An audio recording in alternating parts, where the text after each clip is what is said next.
So WWE, they've parted ways with another talent, and in this video I'm going to tell you who that is and what exactly happened.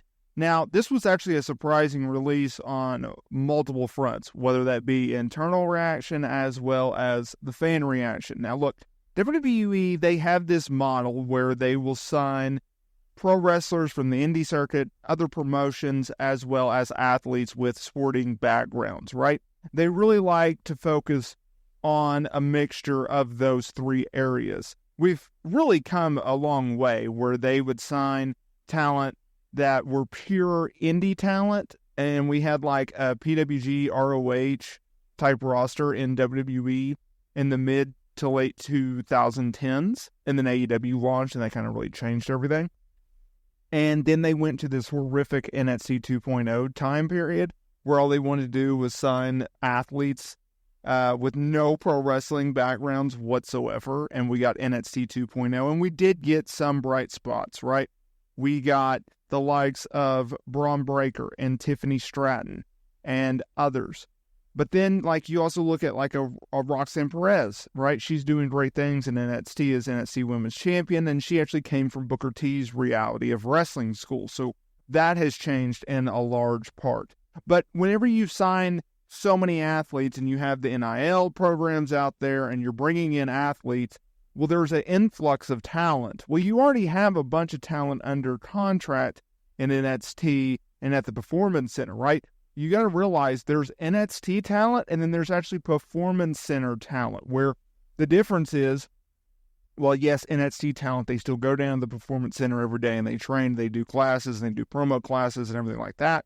There's also a group of talent where it's just PC talent, where they have not made their in-ring debut. They have not made their television debut for NXT, and so they're just training and they're just honing in on their craft, right? Well, when you have an influx of talent, you have to get rid of some other talent. The days of you hiring someone in WWE and them sticking around for 4, 5, 6, 7 years in NXT before making it to the main roster, well, that just simply doesn't exist, or it's just it's just rare, because you either are an established talent in NXT who you're not going to go anywhere else. You're more of a veteran like type of person.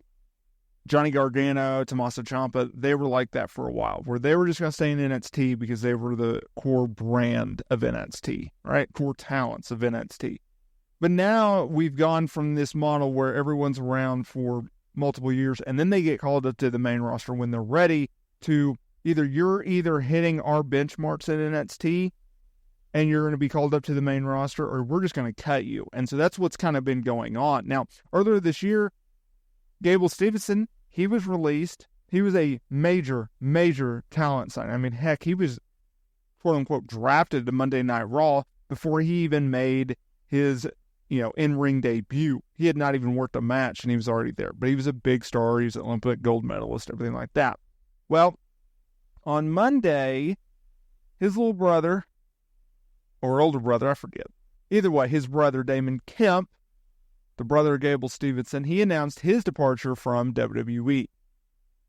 Now, in Gable's point, in his case, it was simply reported that he wasn't cutting it as a pro wrestler. However, his brother, Bobby, stated this in his statement: "As of today, I am no longer under contract with WWE, forever grateful for the people I've met and the experiences I've had." And then he promoted his Inquiries business email. Now, look, he will be taking bookings from on August 12th after being released by the company and signing with WWE in August of 2021 and progressing well following his NXT debut later that year, where he was initially part of the Diamond Mine. He turned his back on the faction as a heel the following year and later paired with the No Quarters Catch crew before being released. Now, look, his final match was on June 12th, where he put over Tavon Heights in a singles match.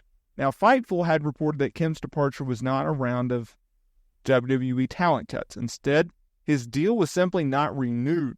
This is something that's been going on in WWE for quite some time, right? Now, on Wrestling Observer Radio, Uncle Dave Meltzer noted that Kemp's release was not a surprise to people within WWE. Okay? This is what Meltzer had to say. "I've asked around with people that know him, and I've heard basically contradictory stories. But I will say that people who are around are all surprised. Yeah, I am too.